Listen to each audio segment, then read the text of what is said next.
courbés devant toi, ô Dieu. Oui, courbés devant toi, on veut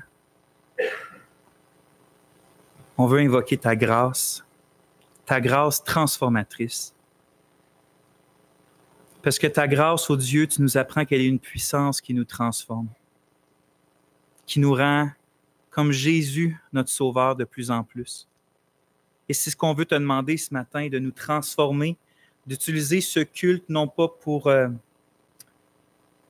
se sente bien l'espace de 2 heures, mais Seigneur, vraiment pour nous approcher spirituellement de toi.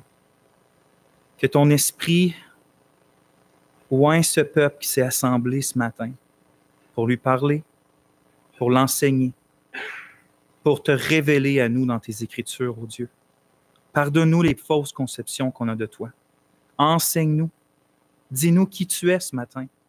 Viens nous consoler. Viens nous montrer qu'une grande vision de toi est un oreiller sur lequel on peut s'appuyer pour se reposer en tout temps.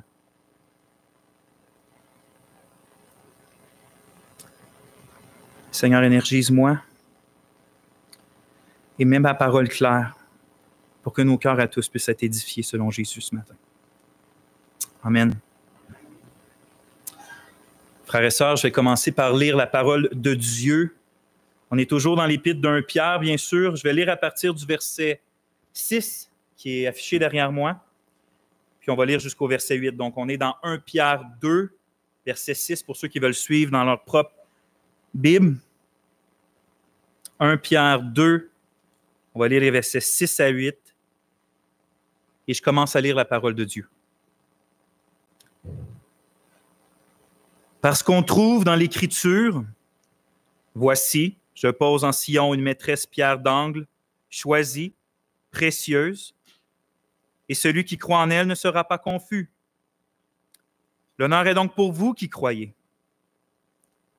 Mais pour ceux qui ne croient pas, la pierre que ceux qui bâtissaient ont rejetée, celle-là est devenue la pierre maîtresse de l'angle, une pierre d'achoppement et un rocher qui fait trébucher. Ils heurtent contre la parole en désobéissant. C'est à cela aussi qu'ils ont été destinés. Dans la dernière prédication que nous avons faite sur 1 Pierre, il y a de ça 2 semaines, on avait exposé les versets 6 à 8, qui est à la fin là, vraiment du texte qu'on vient de lire. Les versets où que Pierre décrit, dans le fond, les conséquences effroyables, mais les conséquences qui vont assurément arriver à ceux qui, par incrédulité, par désobéissance, rejettent le message de Jésus-Christ, qui rejettent le seul sauveur que Dieu a donné à l'humanité pécheresse pour qu'elle soit sauvée, pardonnée, puis réconciliée avec leur Créateur. C'était quoi ces horribles conséquences-là? Bien, entre autres, c'était de voir ce merveilleux sauveur-là, Jésus, qui était présenté dans l'Évangile, mais c'est de voir ce Rédempteur devenir, pour ceux qui le rejettent, le moyen même par lequel ils sont perdus. Qu'est-ce que je veux dire par là? C'est qu'en rejetant Christ, non seulement ils augmentent leur culpabilité, parce que déjà qu'ils étaient pécheurs et méritaient la condamnation, un moyen succulent leur est révélé par l'Évangile par lequel ils puissent être sauvés, mais ils rejettent ce moyen-là. Donc, une autre dose de culpabilité, ils sont encore plus coupables, dans le fond. Mais non seulement ça, c'est de voir justement, en rejetant ce Rédempteur-là merveilleux qui est Jésus, bien, il devient alors pour nous qu'ils rejettent, non plus un Rédempteur, mais un juge. Un juge auquel on va devoir faire assurément face lorsqu'il va revenir pour justement condamner et juger ce monde qui l'ont rejeté. Donc, c'est là les conséquences désastreuses de rejeter Jésus. S'il nous est présenté qu'on fait « j'en veux pas », nous sommes alors plus coupables et donc encore plus condamnés. C'est ça, grosso modo, qu'on avait médité ensemble il y a 2 semaines. Je vous rappelle que, justement, dans la dernière prédication, on ne s'était pas rendu jusqu'à la fin du verset 8. On avait arrêté avant, dans le verset 8, où que Pierre conclut cette section-là par des paroles incroyables, mais des paroles qui souvent peuvent être déconcertantes pour certains. En parlant des incrédules, lorsqu'il dit « ils heurtent contre la parole en désobéissant », il rajoute une phrase, il dit « c'est à cela aussi qu'ils ont été destinés ». C'est à cela aussi qu'ils ont été destinés. Comme je l'avais mentionné, aujourd'hui, on va se concentrer sur ces dernières paroles-là. Donc, on va se concentrer sur un tiers de verset. Mais la prédication va être un peu différente de d'habitude. Parce qu'on ne va pas juste exposer puis appliquer le texte dans son contexte comme on a l'habitude de faire dans 1 Pierre. On va faire ça au premier point. Mais je pense que ce verset-là nous donne l'occasion, une bonne occasion, une occasion excellente de pouvoir l'utiliser comme un tremplin pour méditer plus largement une doctrine biblique qui est extraordinaire, mais qui malheureusement de nos jours est souvent négligée, voire pire, rejetée. C'est de quelle doctrine biblique je parle? Quelle doctrine, premièrement, ça veut juste dire enseignement. Donc, quelle vérité biblique que je parle? Bien, c'est la vérité biblique selon laquelle, en fait, on parle de la souveraineté et de la providence de Dieu sur le mal. La souveraineté et la providence de Dieu, pas juste flou global, mais sur toute chose, donc aussi sur le mal. Si je poserais en fait, ça a rapport à quoi cette doctrine-là? Bien, on se pose cette question-là. Est-ce que les péchés, puis écoutez, chaque mot que j'utilise dans mes questions, c'est vraiment important. Est-ce que les péchés volontaires des créatures, autant les démons que les pécheurs, est-ce que les péchés volontaires des créatures se trouvent comme être en dehors du dessein de Dieu, en dehors du plan de Dieu, de sorte que Dieu doit accomplir son plan comme en naviguant au travers des péchés humains qui ne sont pas contrôlables pour lui. Donc, il y a son plan, mais il doit le naviguer. Ah, lui, il fait ça, je vais changer, je vais aller là. Ah, lui, il pêche comme ça. Est-ce que c'est cette image-là que la Bible nous donne de Dieu, ou plutôt, est-ce que les péchés volontaires des créatures, c'est-à-dire qu'ils pêchent selon leur propre volonté, est-ce que les péchés volontaires des créatures font mystérieusement partie du plan souverain de Dieu, de telle sorte que Dieu accomplit ses desseins bienveillants en incluant puis en utilisant le mal qui vient du cœur de la créature? Je crois que notre passage aujourd'hui, mais non seulement notre passage, mais l'entièreté de la révélation biblique, comme on va voir, mais non seulement la Bible, toutes les grandes confessions historiques de l'Église protestante, je crois montrent que sans l'ombre d'un doute, la vérité infiniment réconfortante que nous avons un Dieu souverain, même sur le mal.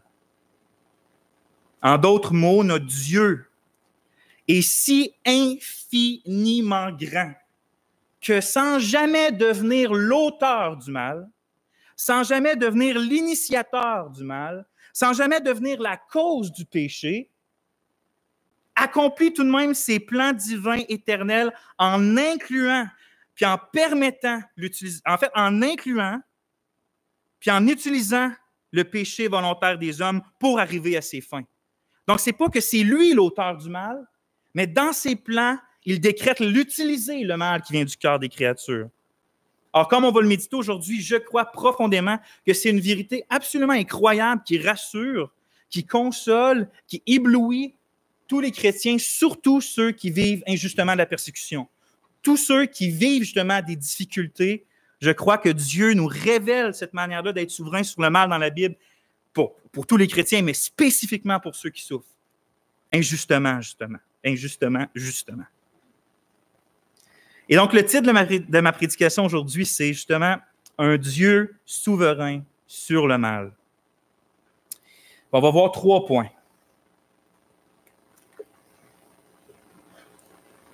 Les 3 points. Le premier,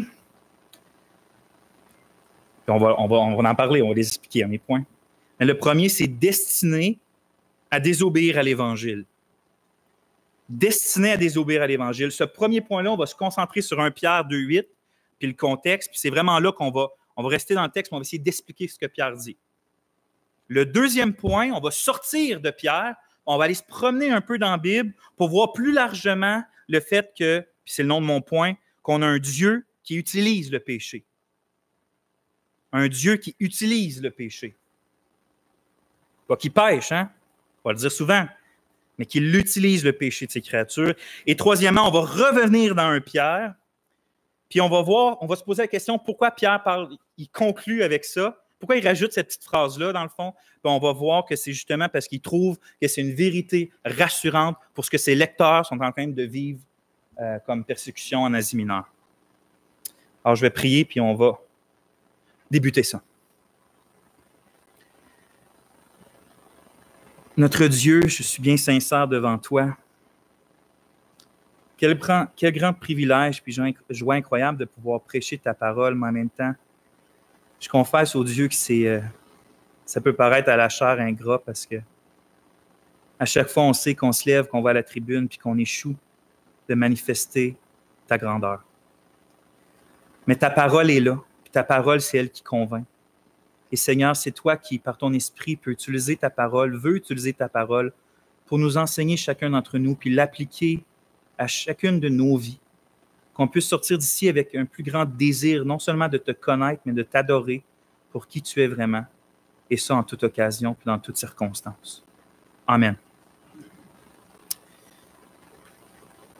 Donc, mon premier point, peut-être un titre que vous trouvez controversé, mais on va le voir, c'est « Destiné à désobéir à l'Évangile ». Évidemment, je fais référence au texte. Qu'est-ce que l'apôtre qui est inspiré par le Saint-Esprit, rappelons-nous? Il peut vouloir dire, lorsqu'il communique, que c'est à cela aussi qu'ils ont été destinés. Qu'est-ce qu'il veut dire par là? C'est le premier point du message, de répondre à ça. Mais quand même, pour être sincère avec vous, je crois que ce que l'apôtre écrit là est quand même de soi assez direct. Que ça n'a pas besoin de tant d'explications. Les implications théologiques de ça, ou les applications de ça, là, on peut en discuter, en parler, voir d'autres textes bibliques, mais le texte lui-même, je crois qu'il n'est pas si compliqué à comprendre, surtout, puis je mets l'emphase sur surtout, si on le médite à la lumière de l'entièreté des Écritures. Si on le médite non seulement à ce qui est écrit là, mais à la manière dont Dieu se révèle de manière cohérente au travers Genèse et Apocalypse. C'est pour cette raison-là que tantôt j'ai mentionné qu'on va utiliser ce texte-là comme un tremplin dans le but de méditer plus largement la souveraineté de Dieu sur le mal. C'est ce qu'on va faire à mon deuxième point. Puis on va voir que même après qu'on ait vu plus largement cette doctrine-là de la souveraineté de Dieu sur le mal, on va être même mieux en mesure de comprendre avec les nuances appropriées ce que Pierre est en train de dire dans son épître. Alors, on va revenir un instant à notre passage d'un Pierre, puis on va considérer ce qui est écrit. Lorsqu'on lit que ceux qui se heurtent contre Christ, en désobéissant à l'Évangile, lorsqu'on lit qu'ils ont été destinés à ça, la plupart des commentateurs bibliques s'entendent, en tout cas reconnaissent, pour dire qu'a priori, les gens comprennent de deux manières ce qui est écrit là, c'est-à-dire qu'ils interprètent de deux manières. On ne dit pas qu'il y a deux manières légitimes de le comprendre ou que les deux s'équivaut, mais la plupart des gens vont comprendre de deux manières. C'est quoi ces deux manières-là? D'un côté, ça peut vouloir signifier, selon certains, que les incrédules, en désobéissant à l'Évangile, se destinent eux-mêmes à heurter contre Christ. C'est qu'en désobéissant à l'Évangile, ils se destinent à, dans le fond, que Christ devienne leur juge et à se heurter contre lui. D'autres, de l'autre côté, vont dire que l'autre manière qu'on peut comprendre, c'est que les incrédules, on ne parle pas d'une personne neutre, on parle des pécheurs, mais que les incrédules ont été destinés par Dieu à désobéir et ainsi à se heurter contre Christ. Donc, d'un côté, il y a des gens qui pensent que ce passage-là enseigne que ce qui est destiné, c'est seulement la fin, dans le fond, se heurter contre Christ, et que ceux qui s'y destinent, c'est les incrédules par leurs propres actions. Donc, dans le fond, simplement dit, c'est simplement un résultat de cause à effet. C'est sûr que si tu rejettes Jésus, si tu ne crois pas en Jésus, tu te condamnes à t'y heurter. De l'autre côté, certains disent que justement, celui qui destine dans le verset, ce n'est pas les incrédules qui se destinent, mais que c'est Dieu lui-même qui destine, et ça, non seulement la fin, mais aussi les moyens. Simplement dit, les incrédules, selon cette interprétation-là, seraient destinés par Dieu à désobéir à l'Évangile, puis à se heurter contre le Christ comme conséquence de leur désobéissance. Maintenant, C'est bien beau parler de ces deux-là, mais c'est quelle des deux interprétations suivantes reflète davantage avec justesse le texte qu'on a sous nos yeux? Puis c'est la question à se poser. Qu'est-ce que le texte dit là? Parce qu'en réalité, les deux choses qu'on a proposées sont bibliquement vraies, comme on va le voir. C'est comme juste la première, c'est bien vrai que si tu ne crois pas en Jésus, tu te condamnes au jugement de Dieu. Il n'y a pas rien de compliqué là. C'est partout dans la Bible, ça aussi. Mais l'idée, ce n'est pas de savoir qu'est-ce qui est bibliquement vrai, mais plutôt, c'est important ça, mais c'est surtout qu'est-ce qui est bibliquement vrai selon ce verset-là dans son contexte. Or, je crois que, pas juste je crois, mais oui, je crois, mais aussi comme la plupart, la grande majorité des commentateurs bibliques contemporains, mais non seulement contemporains, mais de l'histoire de l'Église, que c'est la deuxième interprétation qui est non seulement la seule qui est vraiment possible ici, mais c'est aussi elle qui correspond le plus à l'entièreté du message biblique. Ainsi, je crois que, puis on va le défendre, on va en parler, mais je crois, pour faire simple, que ce que Pierre enseigne littéralement, c'est que les incrédules, les pécheurs, en tant que pécheurs, ont été destinés par Dieu ensuite à désobéir volontairement au message de l'Évangile, puis à se heurter contre Christ, qui est la seule pierre posée en Sion. Là, je sais que paraître de même, l'entendre comme ça, si c'est peut-être la première fois qu'on entend parler de ça, de cette manière-là, ça peut nous heurter, ça peut nous faire poser des questions. Si c'est ton cas, je t'encourage à attendre avant de faire des conclusions par rapport à ce que je suis en train de dire. Dire, si tu dis ça, ça veut dire qu'on est des robots puis que Dieu est l'auteur du mal. Je ne dis pas ça, aucun chrétien ne dit ça. Depuis 2000 ans, il n'y a personne qui a affirmé ça. Maintenant, ce n'est pas ça que je suis en train de dire, mais c'est pour ça que je t'encourage d'écouter l'entièreté du message aujourd'hui parce qu'on va voir d'autres textes qui amènent des nuances importantes à comprendre lorsqu'on parle d'une doctrine comme celle-là. Fait que je tiens à dire ça, je ferme la parenthèse, mais je tenais à la dire là d'un coup que ça nous choquait trop pour continuer d'entendre le reste du message. Maintenant, pourquoi que je crois que le texte dit ça avec lui? Pourquoi la plupart, en fait, des commentateurs vont avec cette interprétation-là? Bien, au plus simple, là, c'est parce qu'il est vraiment difficile de faire dire autre chose aux mots choisis par Pierre, puis non seulement aux mots, mais à la structure grammaticale, la manière qui bâtit son argument aussi. Il faut vraiment travailler fort lorsqu'on regarde, puis qu'on fait un exégèse, lorsqu'on regarde vraiment ce que le texte dit, de lui faire dire autre chose de ce qu'on vient d'affirmer. Je vais vous donner 3 raisons. Premièrement, le mot traduit par destinée, hein? Et c'est à cela aussi qu'ils ont été destinés. Là, ça va être un peu technique, puis après ça, on va passer plus... c'est le parti peut-être la plus dure du message où il faut le plus d'attention, mais persévérez avec moi.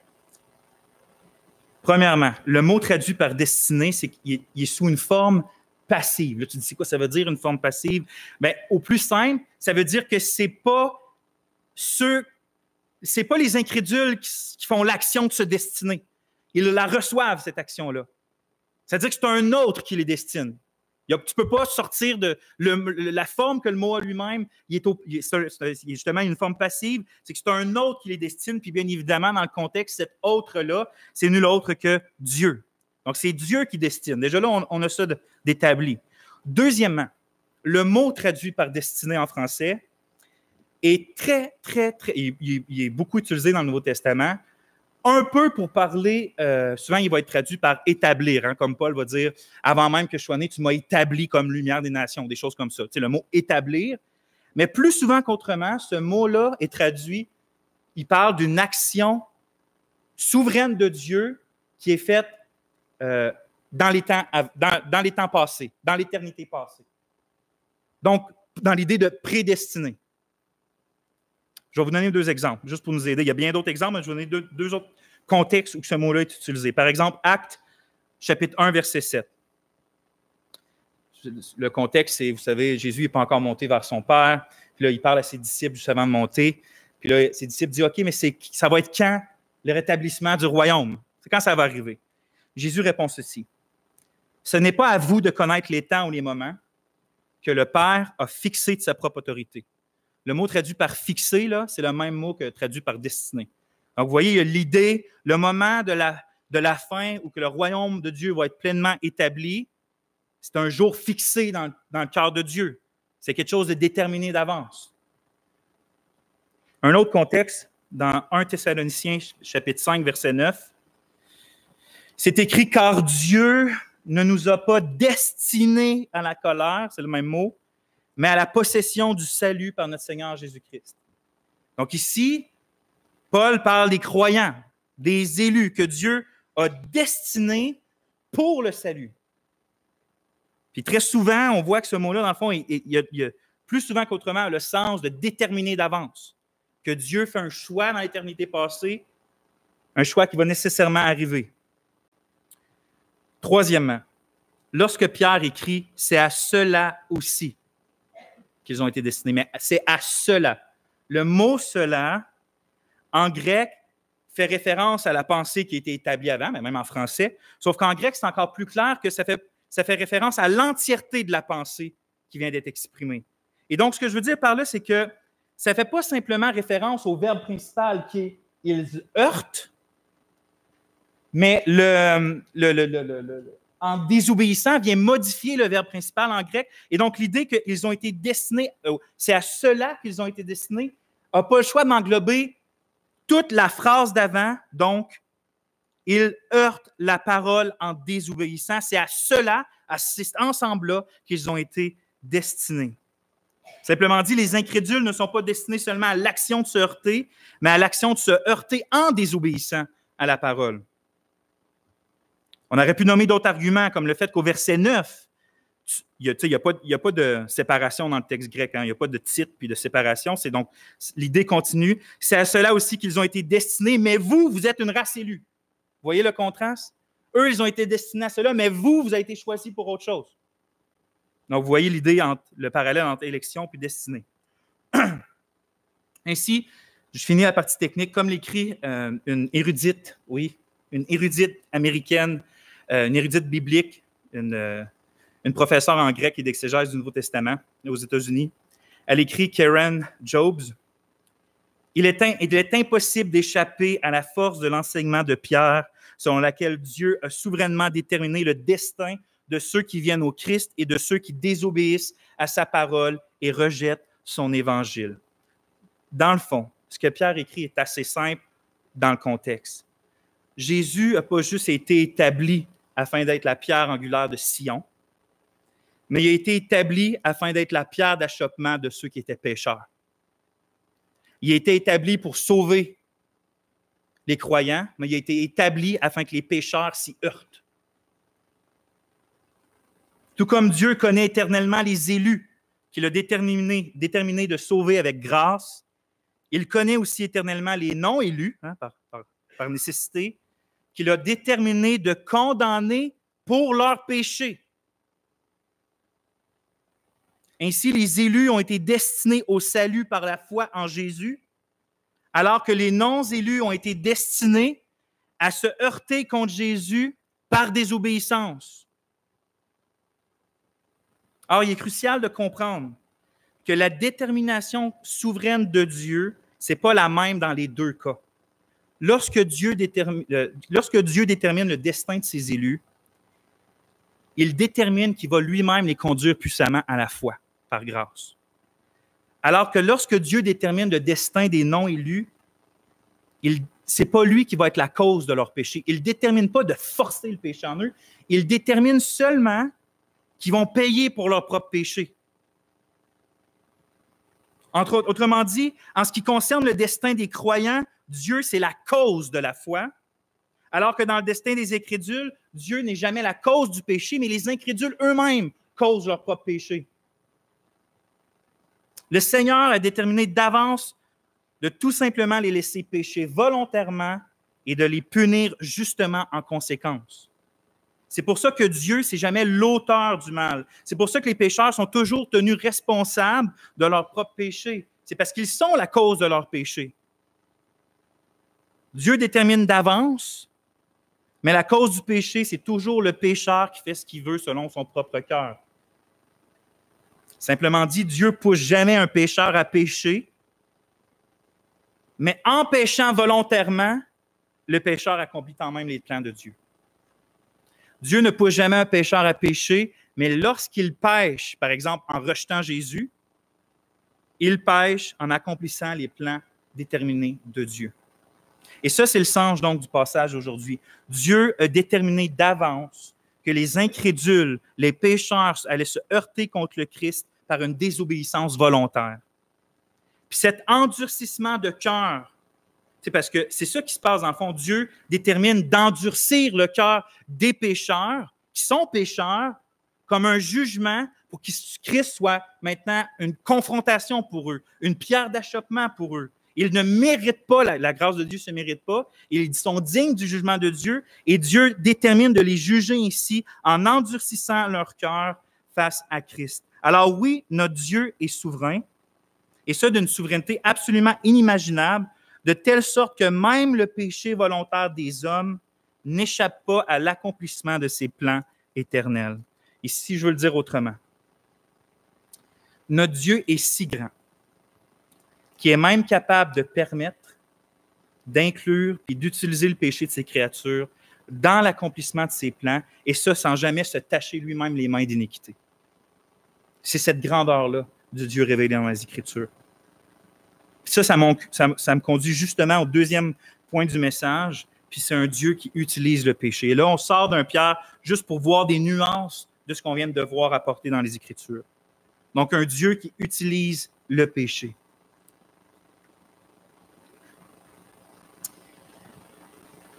Parce que si on vient de surtout se concentrer sur un Pierre, puisque le texte dit précisément, là, on va se tourner vers l'ensemble des Écritures pour voir quelques passages qui parlent justement de cette souveraineté de Dieu sur le mal. Ça va nous montrer que ce n'est pas une invention de Pierre.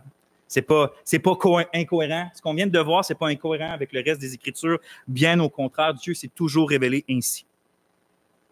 Par exemple, on peut penser à l'histoire de Joseph, l'un des fils de Jacob, qui a été la triste victime de la méchanceté et de la jalousie de ses frères. Vous vous souvenez de l'histoire? Jacob aimait son presque dernier, il aimait Joseph, il lui donnait un vêtement de couleur, puis ses frères étaient jaloux de ça. Et lorsque Joseph leur racontait les songes que Dieu lui donnait de faire, il était non seulement jaloux, mais il l'haïssait maintenant, parce qu'il comprenait ce que les songes signifiaient. Rappelez-vous que si Joseph s'est retrouvé être vendu comme un esclave égyptien, c'est parce que ses grands frères l'ont pernicieusement capturé, l'ont jeté dans un puits, puis finalement, ils l'ont vendu comme un esclave pour qu'il se ramasse en Égypte. Or, il n'y a jamais personne qui va dire que les fils d'Israël, les fils de Jacob, n'ont pas volontairement péché dans cette situation-là. Tout le monde s'entend pour dire que le péché qu'ils ont fait vient de leur propre cœur, parce qu'ils étaient méchants, parce qu'ils étaient infâmes, parce qu'ils étaient jaloux. Tout le monde est d'accord avec ça. C'est clair que leur cœur était pourri, puis leurs mains puis leurs pieds ont juste suivi les penchants naturels de leur cœur méchant. Maintenant, on connaît le reste du récit. Incroyable, où que Dieu a pris Joseph et l'a élevé au plus haut degré de gloire après Pharaon en Égypte pour faire une délivrance incroyable envers son peuple. Mais ce qui est vraiment intéressant dans ce récit-là, c'est l'interprétation que Joseph fait lui-même des événements. Qu'est-ce qui s'est passé? Comment tu t'es ramassé en Égypte, Joseph? Mais regardez, il nous donne la réponse. Il s'exprime en Genèse 45, versets 5 et 8. Vous savez, c'est la première fois qu'il va faire connaître sa vraie identité à ses frères, qu'il ne le reconnaissait pas, bien sûr. Puis là, il va leur dire, c'est moi. Puis regardez bien. Maintenant, ne vous affligez pas et ne soyez pas fâchés de m'avoir vendu pour être conduit ici. Donc, il reconnaît que bon, ça, il n'a pas oublié ça. Car c'est pour vous sauver la vie que Dieu m'a envoyé devant vous. Encore, Dieu m'a envoyé devant vous pour vous faire subsister dans le pays et pour vous faire vivre par une grande délivrance. Écoutez bien, ce n'est donc pas vous qui m'avez envoyé, mais c'est Dieu. Là, est-ce qu'on se pose, Joseph, est-ce que tu t'es cogné la tête? Tu as peut-être trop bu du bon vin de Pharaon. Au pire que ça, est-ce que tu es tellement traumatisé de ce qui s'est passé par les crimes de tes frères que tu as juste oublié ce qui s'est passé? Or non, Joseph n'est pas traumatisé. En tout cas, pas dans le texte. Il n'avait pas trop bu de vin et il ne s'était pas cogné la tête. C'est beaucoup plus simple que ça.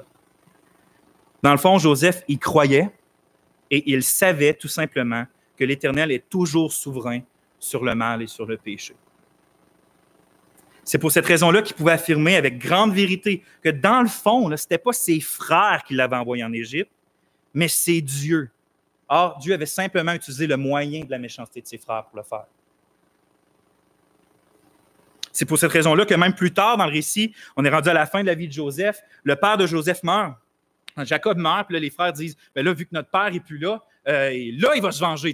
Il ne se vengeait pas juste pour notre père, mais là, il va le faire. Donc, ils vont le voir, puis ils inventent une histoire. Notre père nous a dit de nous pardonner, puis tout ça. Bon, vous connaissez peut-être l'histoire. Mais encore, pas Jacob, mais Joseph leur répond en Genèse 50-15. Puis écoutez, je vous la lis dans leur derby, c'est important. Vous aviez pensé du mal contre moi. Dieu l'a pensé en bien. Vous pensiez du mal contre moi. Dieu l'a pensé en bien. Le même événement historique a deux causes différentes. D'un point de vue humain, si on regarde comme ça, on voit des pécheurs commettre des péchés. C'est ce qu'on voit. Si on se met à regarder comme ça, une vue divine, ben on voit un Dieu qui accomplit ses bons plans. Or, la force du verset, c'est que Moïse utilise le même verbe pour parler de l'action des frères puis l'action de Dieu. Ce n'est pas que Dieu a changé le mal en bien, comme certaines traductions françaises le laissent entendre. C'est plutôt que la même action avait deux causes différentes. La cause immédiate, c'était la volonté pécheresse de ses frères, mais la cause ultime était la volonté bienfaisante de Dieu. Dieu avait déterminé que Joseph irait en Égypte, et Dieu avait déterminé qu'il irait en Égypte par le péché volontaire de ses frères. Vous voyez la nuance? Les frères sont donc responsables parce qu'ils n'ont pas été forcés par Dieu de pécher contre Joseph, mais tout est arrivé exactement comme Dieu l'avait déterminé d'avance. Autrement dit, Dieu est souverain sur le péché. Deuxième passage. Probablement le plus significatif concernant cette doctrine-là de la souveraineté de Dieu sur le mal, qui se trouve en Acte 4, versets 26 à 28. Là, le contexte, c'est l'Église réunie qui est là pour prier concernant la persécution qu'ils vivent, encore une fois. Alors, je commence à lire. C'est une voix unie de l'Église qui dit « Les rois de la terre, qui parle à Dieu, les rois de la terre se sont trouvés là et les chefs se sont assemblés contre le Seigneur et contre son Christ. Oui, en vérité, se sont assemblés dans cette ville contre ton saint serviteur Jésus que tu as oint, aussi bien Hérode que Ponce Pilate, avec les nations et les tribus d'Israël, pour faire ce que ta main et ton dessein avaient déterminé à l'avance. » Ici, sont nommés de manière générale deux groupes de personnes. Les nations qui sont les Romains, les Grecs, et le peuple juif. Puis de manière spécifique, il y a deux personnes qui sont nommées, Hérode et Ponce Pilate. Et toutes ces personnes-là sont coupables de s'être liguées ensemble afin de commettre le plus grand péché de l'histoire de l'humanité, qui était de faussement accuser, de rejeter, de battre et de mettre à mort le précieux Fils de Dieu qui était donné pour le salut de l'humanité. En lisant les évangiles, encore une fois, comme dans l'histoire de Joseph, il n'y a personne qui va mettre en doute que toutes ces personnes-là ont volontairement péché, puis qu'ils ont produit ce qui était naturellement comme pourriture dans leur cœur.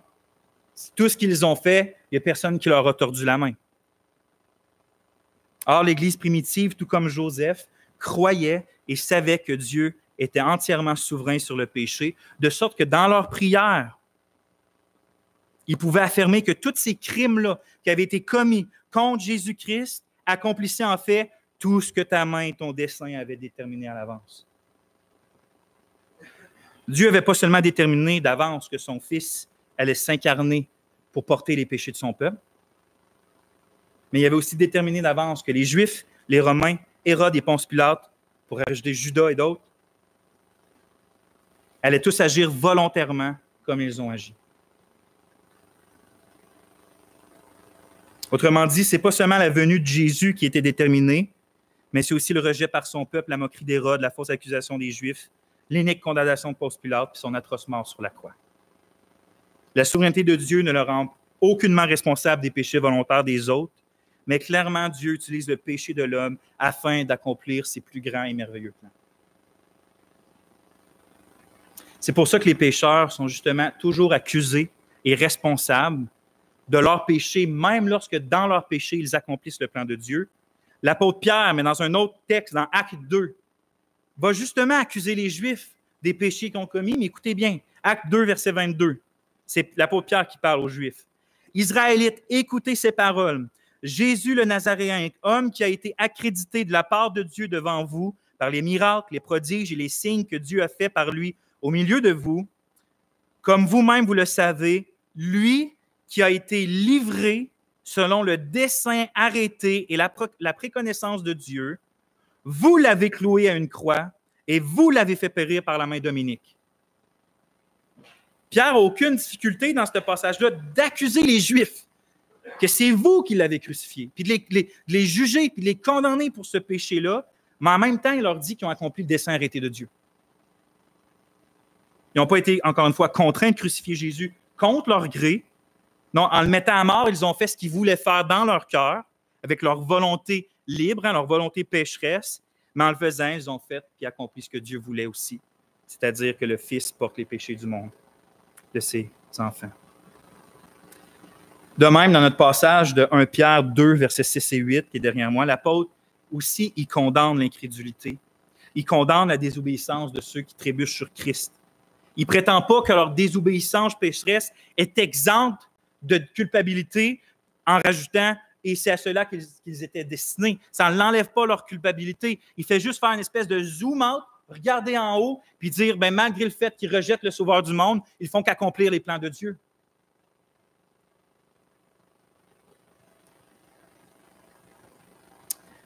Pierre a seulement articulé un thème commun aux Écritures, comme on vient de le voir, à savoir que les êtres humains pêchent volontairement et qu'ainsi ils sont responsables de leurs péchés, mais que Dieu dirige de manière providentielle tous les événements de l'histoire, même les péchés que les hommes font librement. Ce que l'homme pense en mal, Dieu le pense en bien. Comme l'écrivait le théologien réformé Petrus van Maastricht, il écrit, en parlant de Dieu, il a pu prendre même le péché, le mal suprême, et par sa plus haute sagesse, en abuser, pour ainsi dire, pour le plus grand bien. Alors, vous savez, un Dieu qui détermine, c'est une vérité qui peut être vraiment choquante. Pourquoi elle est choquante? C'est parce qu'elle est choquante pour notre chair pécheresse qui, depuis la chute, cherche absolument un sentiment d'autonomie, d'autodétermination. Un Dieu au contrôle de tout est choquant pour notre chair parce que c'est un Dieu qu'on ne peut pas apprivoiser puis qu'on ne peut pas mettre dans notre poche selon nos désirs et nos conceptions personnelles. Je ne peux pas manipuler ce Dieu-là puis je ne peux pas le changer selon mes humeurs. C'est lui qui détermine les choses, ce n'est pas moi. Alors même lorsque je pêche volontairement, en agissant contre sa volonté morale, je me trouve à être en train d'accomplir ses plans souverains tout en demeurant coupable de mes propres mauvaises actions. Maintenant, peut-être que tu as le goût de crier et de dire « Attends une minute, je ne comprends absolument rien de ce que tu es en train de dire. Je ne comprends pas comment ça peut fonctionner puis s'intégrer l'un avec l'autre. Ça ne fait pas de sens dans ma tête. » Et moi, ce que j'ai le goût de te dire, si tu dis ça, c'est sache que moi non plus. Bienvenue dans le club des créatures qui ne peuvent pas comprendre un Dieu incompréhensible. L'important, ce n'est pas de comprendre, c'est de savoir et de croire. Puis là, je vais vous lire un conseil que John Piper, ma sœur, je suis sûr que tu pourrais quasiment le citer par cœur, dans son livre « La providence de Dieu », écrit un conseil par rapport à cette doctrine en particulier que je trouve très approprié et on aurait probablement plus de paix en toutes circonstances si on écoutait son conseil. Je vous le lis en entier. C'est pas très long. Il n'est pas nécessaire de savoir comment la providence de Dieu préserve la responsabilité humaine des hommes. On ne devrait pas non plus s'approcher du texte en exigeant de savoir comment Dieu gouverne le péché sans en être affecté, ou comment Dieu gouverne les choix coupables des hommes sans faire de ces derniers des robots. Nous n'avons pas besoin de savoir comment. Dieu peut ou non accorder la perception dans les mystères du comment. Non, Dieu peut ou non accorder la perception dans les mystères du comment. S'il révèle que sa providence, qui gouverne toutes choses, englobe les choix coupables de chaque personne et qu'en cela il est sage, bon, juste et saint, cela devrait suffire pour qu'on lui fasse confiance et l'adore. Cela devrait suffire qu'il nous dise Personne, absolument personne ne sera jugé injustement. Personne, absolument personne ne sera puni dans des manières ou des degrés immérités. Personne, absolument personne ne pourra jamais dire en vérité au Dieu infiniment sage, « Tu m'as traité injustement ». Au contraire, on peut dire avec l'apôtre Paul, « Y a-t-il en Dieu de l'injustice? Loin de là, Romains 9, 14. » Il rajoute, « C'est impossible. » Vous savez, frères et sœurs, on n'a pas été appelés et sauvés afin de comprendre les choses incompréhensibles de Dieu. Les choses cachées appartiennent à l'Éternel. Toutefois, vous avez été gracieusement appelés et vous avez été gracieusement sauvés afin de véritablement connaître Dieu en Jésus-Christ. Pas le comprendre, mais le connaître. Vous avez été appelés à lui faire confiance. Vous avez été appelés afin de goûter l'infinie joie puis assurance que donne de savoir avec certitude que le Dieu qui est sans péché et qui nous aime est au contrôle d'absolument toutes choses, et ça même du péché volontaire des pécheurs. Si donc Dieu ne nous révèle pas comment il peut être souverain sur le mal, il nous révèle toutefois qu'il l'est réellement, et ça afin qu'on soit pleinement toujours assuré que les choses sont dans les mains de l'Éternel. Ça nous conduit au troisième point qui va être rapide, un peu plus rapide, et c'est une vérité rassurante. Une vérité rassurante.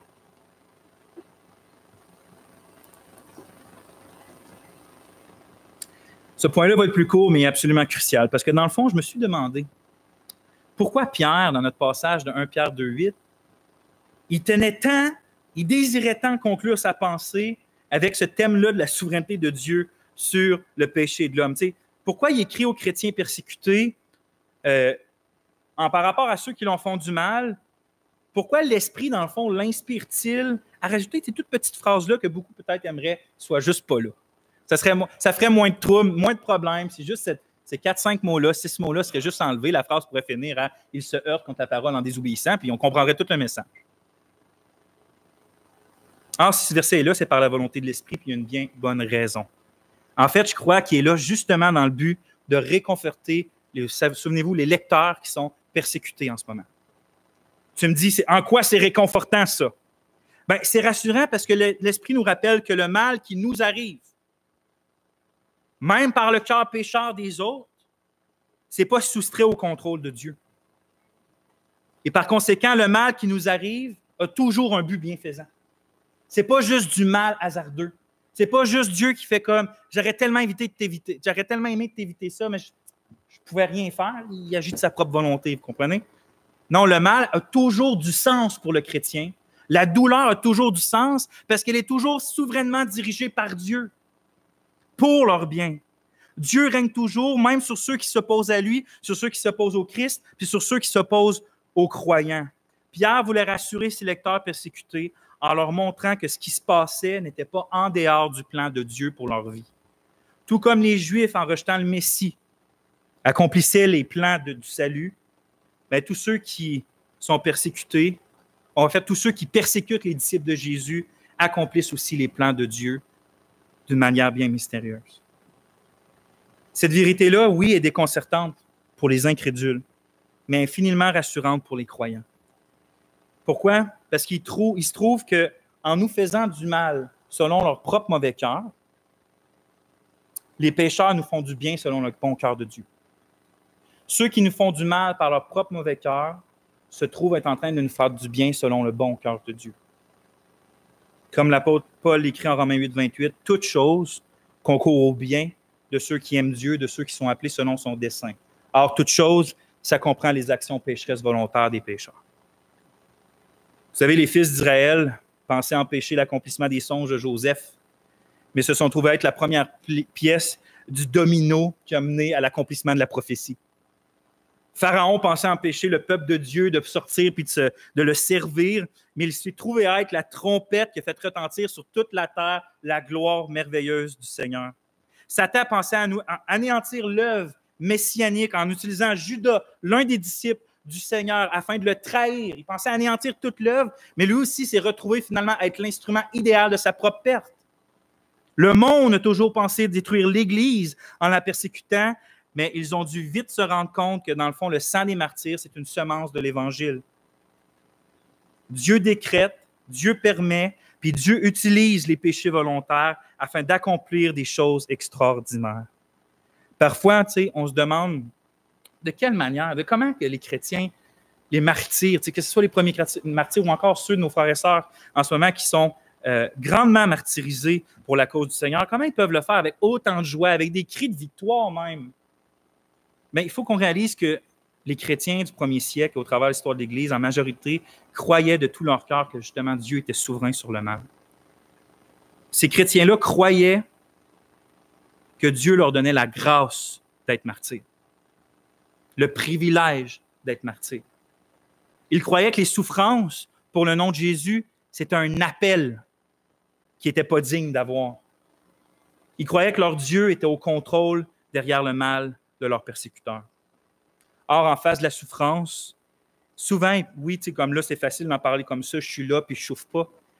Mais souvent, dans le feu de l'épreuve, on peut avoir le goût de dire, tu sais, Dieu, tu es souverain, puis oui, je crois que tu es souverain par-dessus le mal, mais justement, si tu es souverain, tu n'aurais pas pu utiliser un autre moyen que le mal pour m'emmener où tu veux m'emmener, puis de faire ton œuvre. Paul aussi aurait pu penser ça lorsqu'il s'est rendu à Rome dans les chaînes. Or, Dieu, il voulait que Rome soit évangélisée. Il voulait que ce soit l'apôtre Paul qui évangélise Rome. Puis il voulait que Paul se rende à Rome par le moyen de l'épreuve, de l'injustice, de la prison et des chaînes. Et à travers ça, Paul a connu davantage la grâce de Dieu, a connu davantage la puissance de Dieu. L'Église a été édifiée, puis beaucoup de pécheurs ont été sauvés. Dieu peut agir différemment, ce n'est pas ça la question. Dieu peut agir différemment, mais justement parce que Dieu est bon. En fait, parce que Dieu est sage, parce que Dieu est juste, parce que Dieu est bon, il accomplit toujours ce qui est le meilleur.